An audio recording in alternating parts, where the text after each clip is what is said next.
말씀으로 창조하시고 우주를 주관하시는 전능하신 여호와 하나님 아버지, 은혜와 사랑을 진심으로 감사합니다. 저희들 십자가 지시기까지 사랑하시어 귀한 자녀 삼으시고 거룩하고 복된 날 은혜 주시기 위해서 귀한 성전으로 불러주신 하나님의 은혜 감사드립니다. 나를 사랑하고 내 계명을 지키는 자에게는 천대까지 은혜를 베푸느니라고 하셨지만은 입술로는 하나님을 사랑한다 고백하지만은 잠시 머물 이 세상 모든 것이 헛되지만은 우리의 생각은 세상에 있고 우리의 교만함, 오만함, 우리의 방법, 계획으로 살았음을 주님 앞에 고백합니다. 아버지, 이 시간 용서하여 주시옵소서. 죄악으로 물든 우리의 마음과 영혼 예수 그리스도 보혈로 정결하게 씻어 주시옵소서. 이 시간 예받아 열려라 열리게 하옵소서. 마음과 귀 입이 열리게 하시며 악한 모든 것이 떠나가게 하시어 성령 충만함 주시옵소서. 기쁨의 예배, 감사 예배 될 수 있도록 하나님 함께하여 주시옵소서. 여호와 라파 치료의 하나님, 나는 너희를 치료하는 하나님이라고 말씀하셨습니다. 우리의 질병만 치료하는 것이 아니라 우리가 가지고 있는 염려 또한 근심, 삶 속의 문제까지도 치료하시는 하나님, 전능하신 하나님, 온 세상 변해도 1.1억도 변하지 않는 하나님의 말씀을 믿습니다. 치료하여 주시옵소서. 내게 능력 주시는 자 안에서 모든 것을 할 수 있다 하셨습니다. 감사의 기도 능력이 있습니다. 감사를 통해 기적을 주시는 하나님 아버지, 저희들 생활 속에 감사가 넘칠 수 있도록 하나님 함께하여 주시옵소서. 우리 모두에게 하나님 일할 수 있도록 모든 질병 치료하여 주시옵소서. 말씀 선포하시는 목사님 영육간에 늘 강건함 주시며 성령 충만케 하시어서 생명의 말씀 선포하실 때 은혜의 시간 되게 하여 주시옵소서. 오늘도 방방곡 곳에 예배드리는 제단마다 성령 충만케 하시며 우리의 자녀들 귀한 예배의 자리에 있게 하여 주시옵시고 선교사님 사역 위에 함께하여 주시어서 아버지 말세에 주님의 귀한 사명 감당할 수 있도록 건강 허락하여 주시옵소서. 아버지 하나님을 뜨겁게 사랑하며 주님의 귀한 제단, 기도의 제단이 될 수 있도록 우리 모두가 동참할 수 있도록 하나님 함께하여 주시옵시고 예배의 시종을 인도하여 주실 줄 믿고 사랑 많으신 예수님 이름으로 기도하옵나이다. 아멘.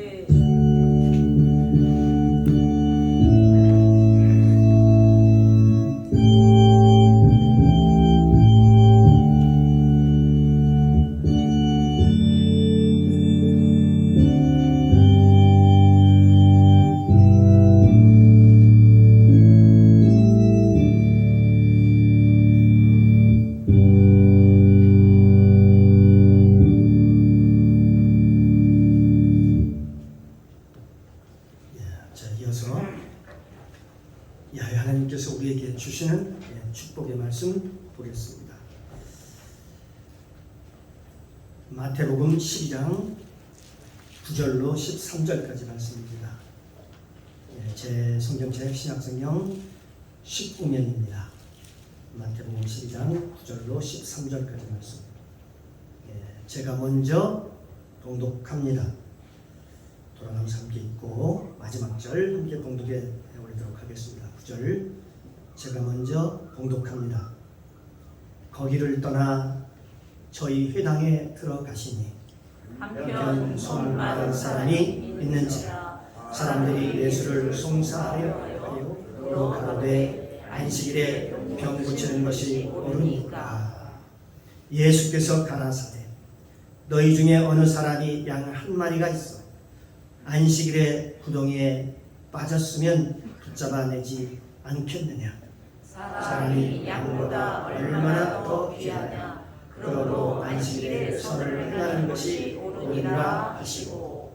13절 함께 봉독 올립니다. 이에 그 사람에게 이르시되 손을 내밀라 하시니 저가 내밀매 다른 손과 같이 회복되어 선하라. 아멘. 할렐루야. 창조신 아버지 하나님, 네, 감사합니다.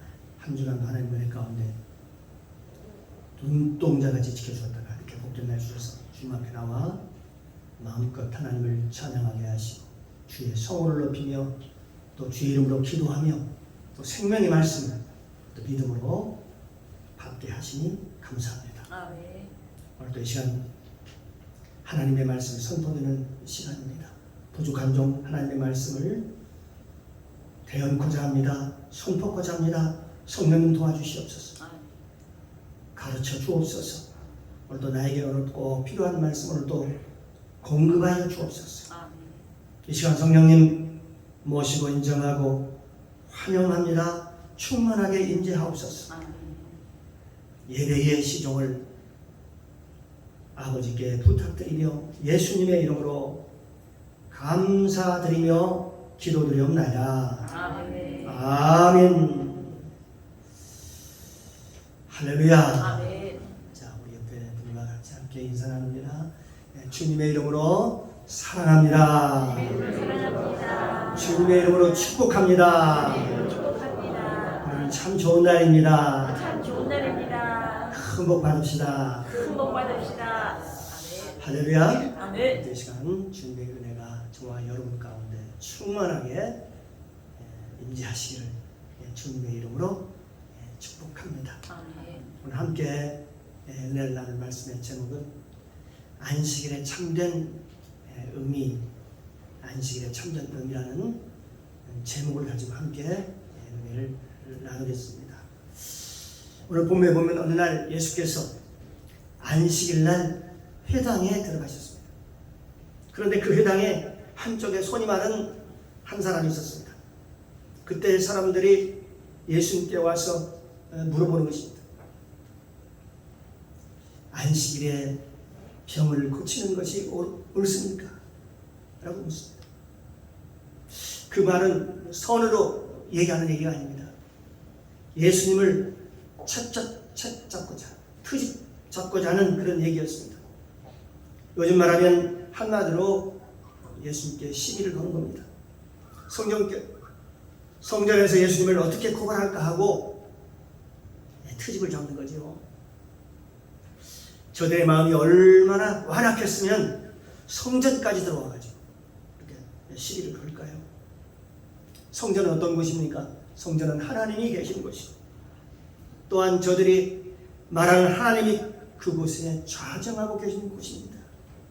그런데 말입니다. 그 하나님, 그 모든 판단의 주관자 되시고 모든 판단의 심판의 주관자 되신 그 하나님, 그 하나님께 맡기지 못하고 자기들이 성전의 안에까지 들어와가지고 찾아와서 무언가를 심판하시고 무언가를 판단하려고 시비를 걸고 뭔가 꼬투리를 잡으려고 지금 예수님께 와서 지금 시비를 겁니다. 그 성전에 들어오는 그 모습을 우리가 볼 수 있는 거죠. 우리는 여기서 그들의 참으로 안타까운 모습을 우리가 보지 않을 수 없습니다. 성전에 들어와서 저들이 무언가 꼬투리를 잡으려고 하는 그 저들의 마음이 얼마나 완악한 것일까? 얼마나 마음이 완악하길래 성전까지 와가지고 시비를 걸고 꼬투리를 걸고 트집을 잡고 문제를 지금 일으키는 걸까요? 오늘 본문에 보니까 이 사람들이 예수님이 어떻게 하는가 보려고 예수님을 어떻게 해서든지 흠을 잡았어. 고발하려고 그들이 그 성전에 들어와서 지금 예수님이 하는 모든 일을 지금 하나하나 아주 주시하고 있는 것입니다. 예수님은 물론 그 사실을 알았을까요? 몰랐을까요? 그들이 어떤 마음을 가지고 있는지 그 모든 걸 아시고 말씀하시기를 비유로 얘기합니다. 너희 중에 안식일날 너희 집에 있는 양 한 마리가 있는데 그 양 한 마리가 안식일에 구덩이에 빠져 있으면 너희가 어떻게 하겠느냐라고 도로 반문합니다. 너희가 안식이라고 해서 저 빠져서 죽어가는 저 양을 그냥 놔두겠느냐? 아니면 너희들이 건져내지 않겠느냐? 아무리 안식일이라도 너희 양이 너에게 물질의 손해가 오면은 너희가 손해를 보지 않으려고 건져내지 않겠느냐? 라고 얘기하는 것입니다. 하물며 예수께서 말씀하십니다. 하물며 하나님의 형상을 닮은 사람들일까 보냐. 사람이 양들보다, 그 짐승의 양보다 얼마나 더 귀하냐 그러면서 지금 한쪽 손 맞은 사람을 고쳐주시는 것이죠. 우리는 어떤 형식에 치우쳐가지고 하나님을 섬기고 하나님을 믿을 때가 참으로 많습니다. 우리가 하나님을 섬긴다고 하면서 그 본질을 모를 때에 하나님 생각과는 달리 유혹한 신앙을 하는 거지요. 또 위선적으로 흐를 수 있습니다. 그건 이 지상 많지 않아. 또한 그건 맞는 것이 하면서 하나님 말씀은 그렇지 않잖아. 내 양심도 옳고 내 생각이 더 크게 맞지만 하나님의 말씀은 그렇지 않잖아 라고 하면서 자기의 삐뚤어진 그 마음에 하나님의 말씀을 가져다대고 판단하고 정죄하고 심판하고 그러는 것이죠. 이런 걸 갖다가 신앙생활을 하지 않고요, 종교적 형식이라고 얘기하는 것입니다. 그들은 이미 종교적인 사람이 되어버리고 종교인이 되어버리는 그런 사람이 되어버린 것이죠. 그래서 예수님께서는 그 거추장스러운 그들의 생각을, 그 종교적인 형식을 다 버리셨습니다. 너무나도 그 당시 겹겹이 쌓여있던 그 종교적인 형식,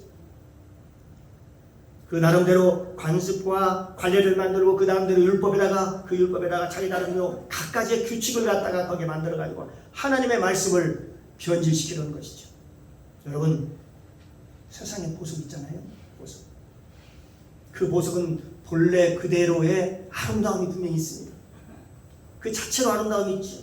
그런데 그 보석에다가 뭘 더 덧붙이겠다고 덧칠을 하기 시작하는 순간 그 원래의 보석의 아름다움은 어떻게 될까요? 사라져버리고 마는 것이죠.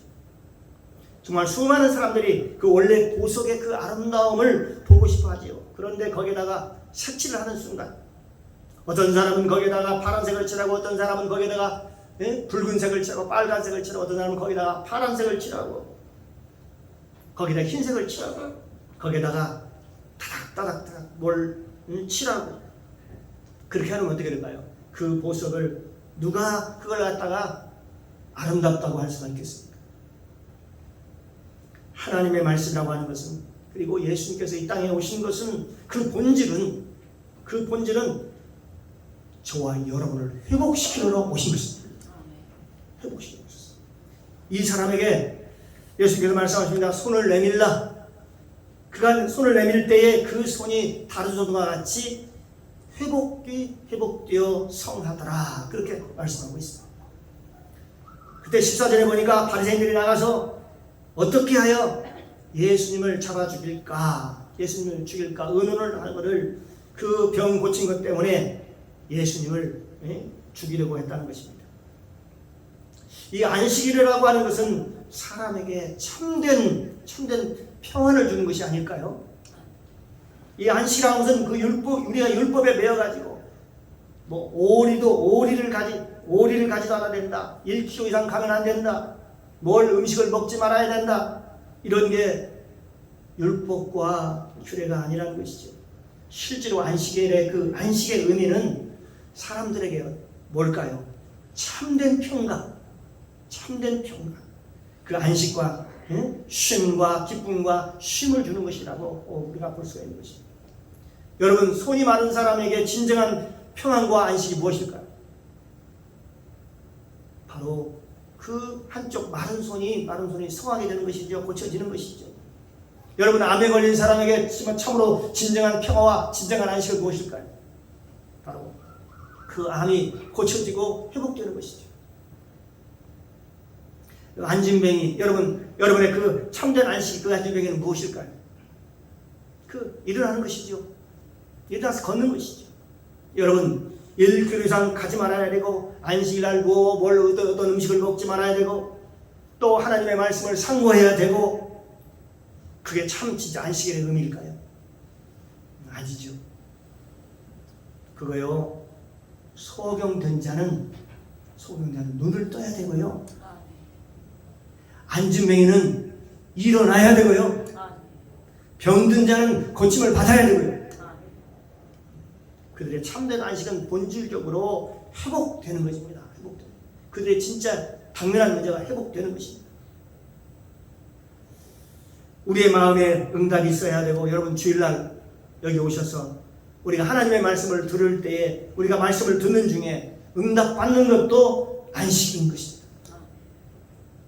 하나님의 말씀을 통해서 우리의 삶에 묶였던 결박이 다 풀어지고, 그래서 예수님께서 이 땅에 오신 것은 뭐라고 말씀하셨습니까? 포로된 자에게 자유, 눈먼 자에게 다시 보게 함을, 눌린 자를 자유롭게 해방시키게 하기 위해서 이 땅에 오셨다. 그렇게 말씀하고 있죠. 누가복음 4장 18절 말씀이죠. 주의 성령이 내게 임하셨으니 이는 가난한 자에게 복음을 전하게 하시려고 내게 기름을 부으시고 나를 보내서 포로된 자에게 자유, 눈먼 자에게 다시 보게 함을 전하고, 눌린 자를 자유케 하고 주의 은혜를 전파하게 하려 하시니라. 이렇게 말씀하고 있지 않습니까? 그 안식일의 참 의미가 그런 겁니다. 우리 마음의 말씀을 듣고, 우리 마음이 경건해지고, 위선된 그런 가짜의 마음이 아니라 그런 것 말고 진짜 우리 마음에, 저와 여러분의 마음속에 기쁨이 샘솟듯 터져서 우리가 참으로 자유롭고 기쁘고 행복하고 우리의 삶에 응답을 얻는 것이죠. 이런 것들이 우리 인간들에게 참된 안식을 말하는 것이죠. 오늘도 저와 여러분에게 참된 안식이 임하시기를 주님의 이름으로 축복합니다. 오늘 15절에 보니까 예수님께서 가시고 거기를 떠나가시니 사람들이 많이 쫓는지라 그 예수님을 따랐다라고 얘기하고 있습니다. 예수께서 저희 병을 고치시고 그렇게 말씀하고 있습니다. 예수님께서 그걸 아시고 거기를 떠나가시려 했다라고 했습니다. 왜 예수님께서는 선을 행하셨는데, 손 맞은 사람은 손을 고쳐줬는데 왜 그들이 악한 일을 할까요? 원래 그들은 마음이 완악하기 때문에 그런 것이죠. 선을 보면요, 선한 사람들은 선하게 보지만 악한 사람들은요, 악이 나옵니다. 거기 안에서 질투가 나오고 시기가 나오고 분노가 나와요. 우리 마음에 선을 보고 분노한다는 것은요, 선을 봤는데 분노한다. 우리가 생각에 있을 수 없는 일이죠. 그런데 실제 그런 일이 일어납니다. 내 마음에 뭐가 있다는 거예요? 마귀 사탄이 나를 지배하고 있다는 것입니다. 선을 보면 선으로 그냥 인정해 주는 것이 바로 그리스도의 마음이라는 것이죠. 내 마음을 빼고, 내가 생각하는 내 마음을 빼고, 내 생각을 빼고, 내 지혜를 빼고, 내 판단을 빼고, 그 선한 것을 선한 것으로 인정할 줄 아는 것입니다. 그것이 하나님이 주신 마음이요, 성령님이 주시는 마음이라는 것입니다. 네. 하나님 우리에게 주는 그게 아름다운 마음이라는 겁니다. 이게 바로 예수님의 마음이라는 거죠. 우리가 선한 것 위에 갖가지의 이유를 댑니다. 내 생각을 덧입습니다. 내 사고에 내 생각의 안경을 가지고 그걸 바라보기 시작합니다. 그리고 결론적으로 그걸 틀리다고 얘기를 하는 거예요. 그건 맞지만, 그러나 그건 참 좋은 것이지만 그건 아니잖아. 여기 예수님도 마찬가지입니다. 그렇게 예수님께 당하셨습니다. 그들에게 당하셨던 겁니다. 우리는 하나님의 일을 할 때에 우리가 사람들의 말에 민감할 때가 있죠. 사람들의 눈치를 볼 때가 있어요. 하나님 일을 하면서도.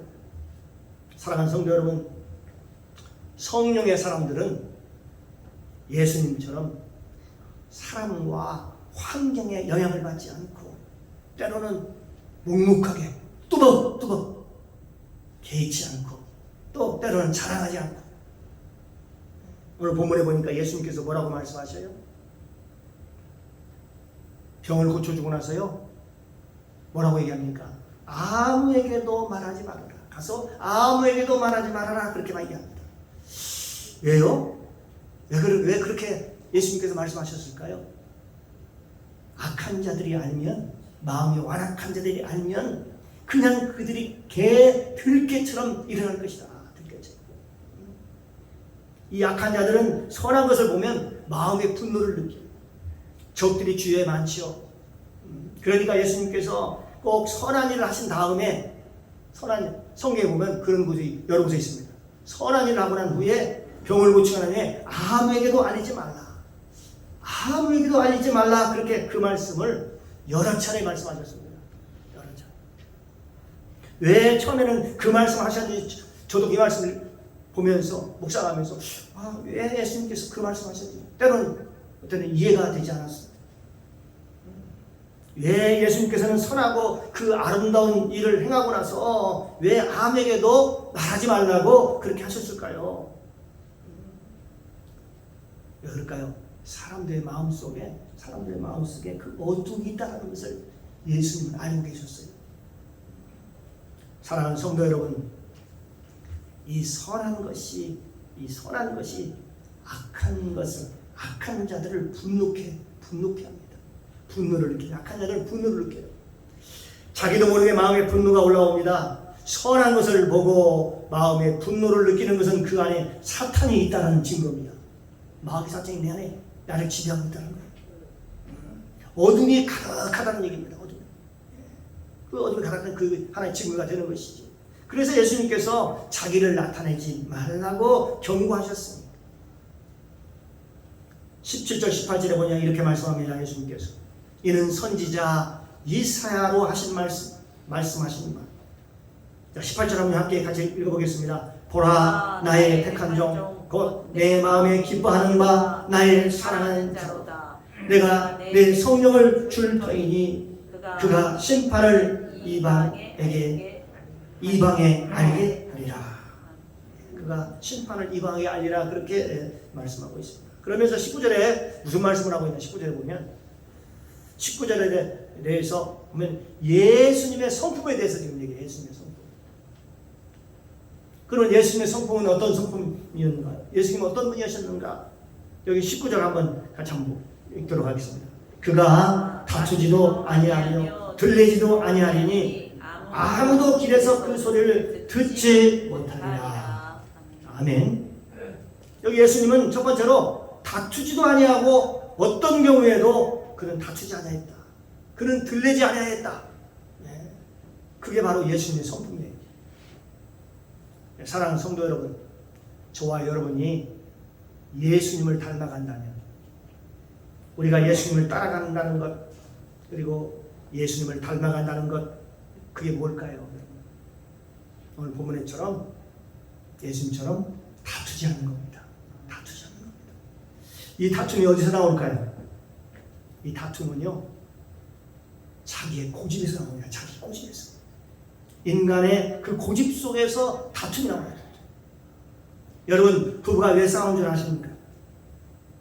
서로가 고집을 세워요. 그 고집이 뭔 줄 아십니까? 바로 이겁니다. 서로 간에 남편은 남편, 아내는 아내, 서로 그럽니다. 내가 높아지고 싶은 마음입니다. 내가 하나님이 되고 싶은 마음입니다. 아내는 그렇게 얘기를 합니다. 내가 말한 대로 당신은 내 말을 들어. 내 말을 들어. 그러면 우리 가정이 참 편할 거야. 내가 말하는 거 당신이 좀 들어주면 가정이 편할 텐데 말이야. 이렇게 얘기합니다. 그런데 상대방인 남편은 또 이렇게 얘기를 합니다.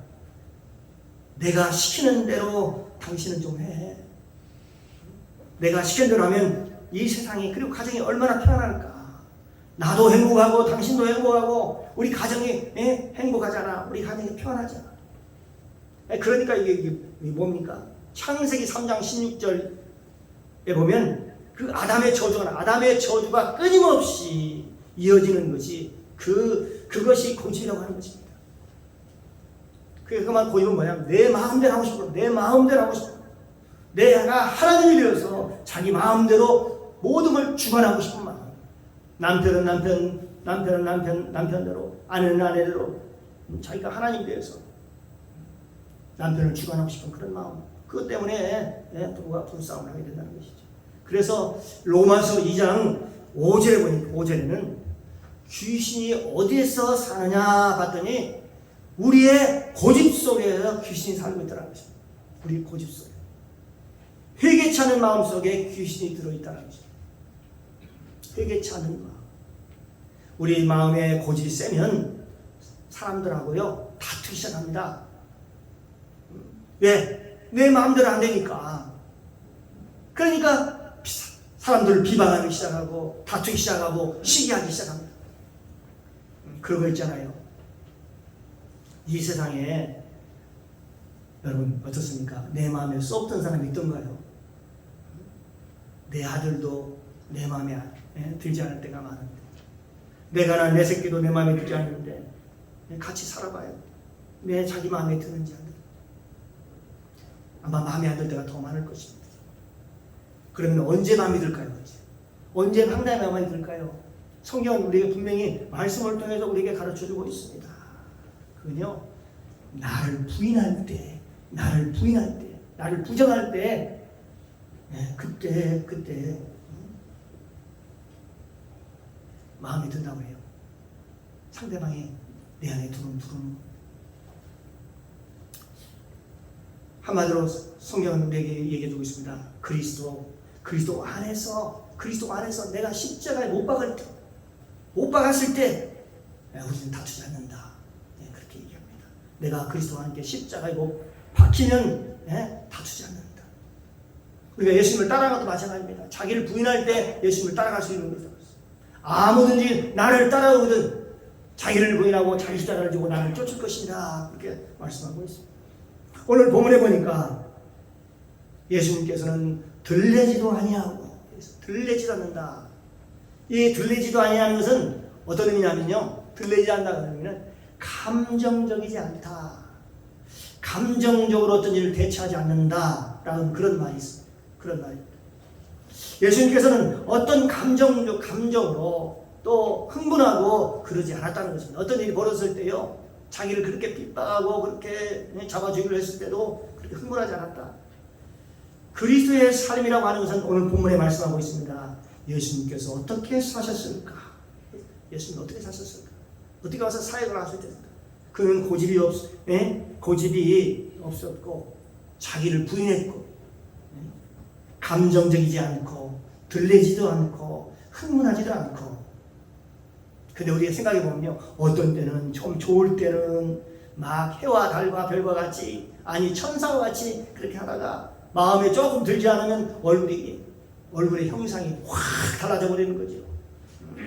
그러니까 한마디로 주님의 형상을 잊어버리고 하나님의 형상이 사라져 버리고 그분을 보면 무섭고 두렵고 떨리는 것이죠. 왜요? 그 사람의 마음이 감정적이어서, 내 마음이 감정적이어서 그렇죠. 그런데 주님은 들레지도 아니하고 감정적이지도 않았다는 것이죠. 그런데 그 소리를 아무도, 예수님이 말하는 그 소리를 아무도 길에서 그 소리를 듣지 못하리라. 궁금하지 않습니까? 분명히 예수님이 말씀하셨는데 그의 소리를 왜 사람들이 못 들었을까요? 자기 고집이 있는 사람들은요, 자기 감정에 빠진 사람들은요, 그 예수님께서 말씀하셔도 그게 들리지 않는 겁니다. 오늘 말씀을 들어도 마찬가지입니다. 자기 고집이 센 사람들이 하나님 말씀을 들어도요, 자기 방식으로 하나님의 말씀을 들어요. 그러니까 자기 방식에 틀리면 하나님의 말씀 들리지 않는 것입니다. 우리가 그런 예를 우리가 실제 많이 봅니다. 그래서 우리 마음이 부들부들해지고 우리 마음이 목도와 같아야 하나님의 말씀이 그대로 들리는 겁니다. 마찬가지입니다. 그러면 예수님은 어떤 분이셨느냐? 어떤 분이시냐? 그분은 성경에 보면 상한 갈대를 꺾지 아니하고, 여기서 그러니까 상한 갈대라고 표현하고 있네요. 상한 갈대. 갈대가 상했으면요, 여러분 아시죠? 갈대가 상했으면 갈대를 싹 어떻게 합니까? 필요 없는 거니까, 상했으니까 꺾어버리고 싶잖아요. 그리고 실한 그 갈대, 좋은 갈대만 남겨놓고 거기다 물을 주고 싶어 하잖아요. 사람들 마음속에 예수님께서는 어둠이 있다는 것을 알았습니다. 어둠. 그런데도 불구하고 어둠이 있음에도 불구하고 어둠을 어떻게 합니까? 배척하지 아니하고 어떻게 썼다는 거예요? 예수님은 상한 갈대도 꺾지 않으셨는데, 그러니까 한마디로 다 죽어서 소망이 전혀 없는 것도 에이 저건 안 돼, 저건 안 돼 하고 포기하지 않고 가위로 잘라버리지 않고 예수님이 그 상한 갈대도 마지막까지 기대를 걸고 계셨다는 거죠. 저와 여러분도 예수님 이런 마음을 품기를 주님의 이름으로 축원합니다. 상대방이 내 마음에 들지 않더라도요, 마지막까지 기대를 걸어야 돼요. 아, 저 사람 정말 하나님을 아직 만나지 못해서 그래. 하나님을 만나면, 하나님을 인격적으로 만나면 저 사람 반드시 바뀔 거야. 여러분, 이런 마음을 갖기를 주님의 이름으로 축복합니다. 수많은 사람들이요, 99%가 저 친구는 안 됩니다. 90% 아니에요. 다 본 사람이 그렇게 얘기하면 소망이요. 그 사람은 소망을 안 거는 거지. 저 사람은 안 됩니다. 차라리 버리시오. 그래도 여기 보니까 목자는 그 마음에 그 영혼을 놓지 못하는 것은 예수님은 상한 갈대도 꺾지 않으셨는데, 오늘 본문에 보니까 꺼져가는 신비도 끄지 아니하시기를 심판하여 이길 때까지 하리니, 그렇게 말씀합니다. 그러니까 심지가 꺼져갈 때요, 여러분 생각해 보십시오. 심지가 꺼져갈 때에 여러분 끓임이 얼마나 나는지 아세요? 불이 활활 타오를 때는요, 어때요? 끓임이 나지 않습니다.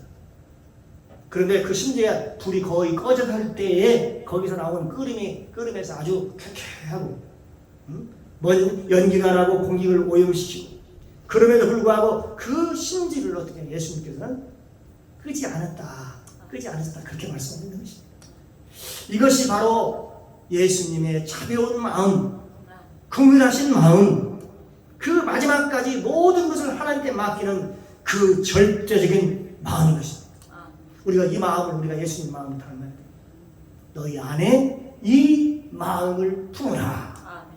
곧 그리스도의 예수의 마음이니, 그랬습니다. 하나님께 온전히 맡기는 믿음입니다. 온전히 맡기는 마음.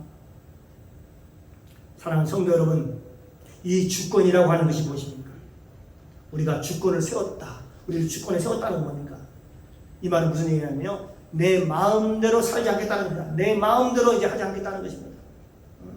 내 모든 마음의 중심을 하나님께 두고, 하나님의 말씀에 중심을 두고 내 감정대로 하지 않고, 내가 지금까지 내가 가진 지식이나 경험이나 나의 판단으로 하지 않고 내 안에 세운 하나님의 말씀대로 살아가리라.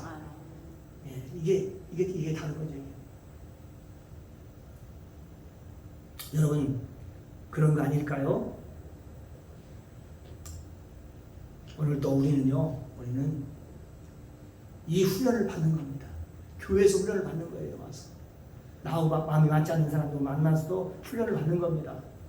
우리는 오늘 또 다양한 사람을 만날 것입니다. 때로는 우리를 공경하는 사람도 만날 것입니다. 그러나 그 그를 대적해서 요구하지 않기를 바랍니다. 대적해서 함께 시기하고 질투하고, 그를 하나님이 나에게 보낸 천사라고 생각하시기 바랍니다. 분명히 하늘에서 보면 마귀 짓을 하는데요, 천사라고 생각을 하는 거죠.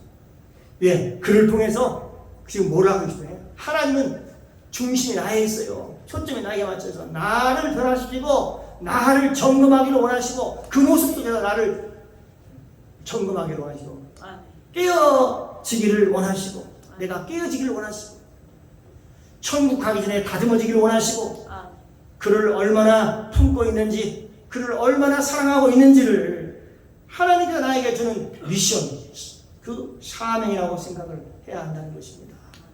이러면 사람이 바뀌겠지. 그렇지. 우리는 그동안에 나하고 마음이 맞지 않으면 밀쳐냈어요. 에이, 안 보면 돼. 상대 안 하면 돼. 저 인간하고 나는 상대 안 할 거예요. 이렇게 생각을 했는데, 그렇게 생각하지 말고 뭐라고요?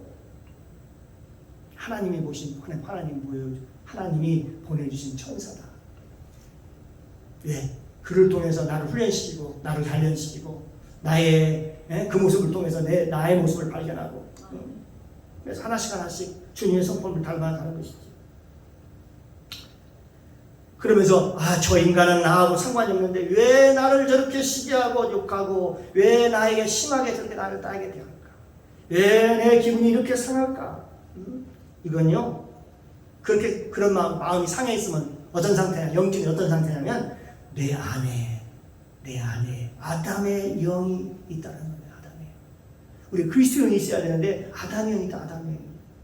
저 사람이 지금 나를 시험하고 있는 거야. 아니, 하나님께서 나를 지금 시험하고 계신 것입니다. 때로는 마트에서, 때로는 음식점에서, 때로는 교회에서, 때로는 일터에서 일상생활하면서 우리를 한번 푹 찔러보는 거예요. 도대체 이 친구가 얼마나 지금 하나님 말씀을 듣고 얼마나 변했을까? 얼마나 변했을까? 내게 아담의 영이 있는지 한번 시험해 보는 거예요. 얼마나 지금 좀 하나님의 사람이 되었는지 하나님이 테스트하고 있다는 사실을 여러분 기억하시기 바랍니다. 모든 사람을 하나님이 보내주신 천사라고 생각해야 하는 것이죠. 그러면 나에게 어떤 일이 있을까요? 엄청난 유익이 있습니다, 여러분. 내가 발전을 한 단계 레벨업 된다니까요. 우리가 이 세상에서 하나님이 준 것이 얼마나 세워졌는지 그걸 알 수가 있는 거예요. 내가 그 사람을 보고 화가 나지 않고 그 사람을 보고 긍휼한 마음이 들고 기도하게 되고 하는 것은 뭐예요? 네? 그만큼 내가 나에게 엄청난 유익이 있는, 나에게 지금 하나님의 주권이 지금 세워져 가고 있구나. 그러나 내가 주인이면 어떻게 될까요? 내가 주인이면 아직도 하나님이 주인이야. 내가 주인이면 어떨까요? 저 사람은 저래서 나쁘고 저 사람은 이래서 나쁘고 늘 다투기 십상입니다. 맨날 다투어요. 맨날 다투고 싶어요. 언제나 내가 주인인 사람은 오늘 본문에 보니까 어때요? 늘 다툽니다. 마음으로 늘 들레지요. 감정적이지요. 기분이 좋았다가 나빴다가 하루에도 마음이 12번 변합니다. 여러 번 변합니다. 일본의 장편 소설이 있습니다. 대야 소설이, 대망이라는 대야 소설이 있는데요. 거기에 나온 얘기입니다. 아주 중요한 얘기를 거기서 언급했습니다. 큰 강물은 소리를 내지 않는다. 큰 강물은 소리를 내지 않는다. 큰 강물은 소리를 내지 않고 도도히 흘러간다는 거예요. 도도히 흘러간다. 그래, 한마디로 우리 예수님 말에 들리지도 않았다는 거와 상통한 거죠. 그러나 여러분, 또랑물하고요. 또랑물. 개울가에 또랑물하고 그러죠. 조금 오르면서 쫄쫄쫄쫄쫄 소리가 계속 소리를 냅니다. 오늘 보면 마태복음 12장 19절에서 예수님께서 들리지도 않았다. 감정적이지도 않았다. 그 말은 예수님의 마음의 크기를 우리가 짐작해 볼 수 있는 것입니다. 예수님 마음이 얼마나 바다와 같은 마음. 오늘도 하나님은 우리에게 하얀 백지와 같은 새 날을 저와 여러분에게 주셨습니다. 그 도화지에 거기다가 우리의 삶을 매일매일 거기다가 멋지게 그려야 되는 것입니다. 오늘도 우리는 주님의 성품을 담고 믿음으로 살아가시기를 주님의 이름으로 축복합니다. 성령의 열매 9가지 열매가 있잖아요. 사랑, 기랑, 화평, 오래 참음, 자비양성, 충성, 온유, 절제. 이 9가지 열매는 우리가 어느 날 부흥이 가가지고 열매를 맺는 것이 아닙니다. 이 성령의 열매는 어느 날 은혜 받아서 맺어지는 것이 아니라는 것입니다.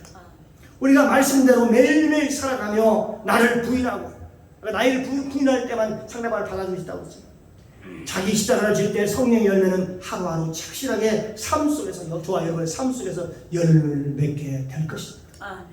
마치 사과나무를 심어 놓으면 거기에서 잎이 나고 꽃이 피고 작은 열매를 맺어서 그게 점점 익어갈 때에 세월이 필요하고 그 과정이 필요하듯이 우리의 성령의 열매도 어느 날 붐이 가서 여러분 맺혀지는 게 아닙니다. 어느 한 날 우리가 크게 은혜를 받았다고 해서 확 열리는 게 아니에요. 이 성령의 열매는 매일매일 우리의 삶 속에서 이겨낸 자만이, 삶 속에서 이겨낸 자만이, 승리하는 자만이 그 열매를 맺게 되는 것입니다. 그래요. 좋은 사과나무의 열매는 그냥 맺혀지지 않습니다. 중간에 예? 떨어지는 경우도 있겠지요. 꽃이 필 때 떨어질 때도 있고 바람이 떨어지는 사과도 있겠죠. 그렇습니다. 비바람 또는 뜨거운 햇빛을 맞으면서 그 매서운 그 폭우 속에서 견뎌낼 때 마침내 견뎌낸 그 나무가 견뎌낸 그 열매가 마침내 귀한 열매를 맺게 되는 것이죠. 우리 인생 가운데 주님께서 기뻐하시는 그 성령의 열매를 마지막까지 맺는 자를 끝에 그 우리 신약 성경의 마지막에 보면 요한계시록에 보면은 이게 나옵니다. 이걸 이긴 자라고 얘기하고 있어요. 이긴 자라고 표현하고 있어요. 이긴 자. 저와 여러분, 모름지기 저와 여러분들이 이긴 자가 되시기를 주님의 이름으로 축복합니다. 아멘. 이긴 자의 축복이 있어요. 만일 바람이 분다고 떨어지고 폭풍우가 온다고 떨어지고 여러분 햇빛이 강하다고 해서 떨어지고 그러면 그런 사람이 과연 이긴 자일까요? 아니죠. 그렇지 않죠. 저와 여러분 이제는 우리 모두가 남은 자로서의 이긴 자로서의 삶을 살아가시기를 주님의 이름으로 축복합니다. 아멘. 우리가 이제 이긴 자로서의 삶. 예수님의 참다운 이 땅에 오신 그 목적도 우리 진짜 안식을 주려고 오셨다. 안식의 개념도 우리가 바꿔야 되겠죠. 참 안식은 정말 그 사람에 필요한 것이 해결됐을 때 그게 참 안식이 있는 것이죠. 예, 필요한 것이죠. 그러나 그 당시 유대인들과 바리새인과 서기관들은 어땠습니까? 그런 예수님을 잡아 죽이려고 했고요. 결국 십자가에 못 박혀 돌아가게 하셨습니다. 그러나 예수님께서는 죽은 지 3일 만에 부활하시고 우리에게 부활의 영으로 지금도 저와 여러분 안에 오셔서 우리를 지금 다스려가고 계시고 우리를 만져가고 계시고 우리를 하나하나 하나님 사람으로 회복시켜가고 있다는 사실입니다. 할렐루야. 기도합니다. 사랑의 주님 감사합니다. 오늘 선포된 말씀을 통해서 복음을 알게 하시고 깨닫게 하시니 감사합니다. 예수님은 이 땅에 우리에게 참 안식을 주시려고 오셨습니다. 그러나 그 당시 유대인과 바리새인과 서기관들은 그 안식일의 참된 의미를 깨닫지 못하고 도리어 예수님을 잡아 죽이려 했습니다. 즉 예수님은 병든 자를 고치시고 포로된 자를 자유롭게 하고 놀린 자를 자유롭게 하셨습니다. 그렇습니다. 우리가 예수님을 통해서 진정한 자유를 얻게 하시니 감사합니다. 감사드리며 예수님의 이름으로 기도드리옵나이다. 아멘.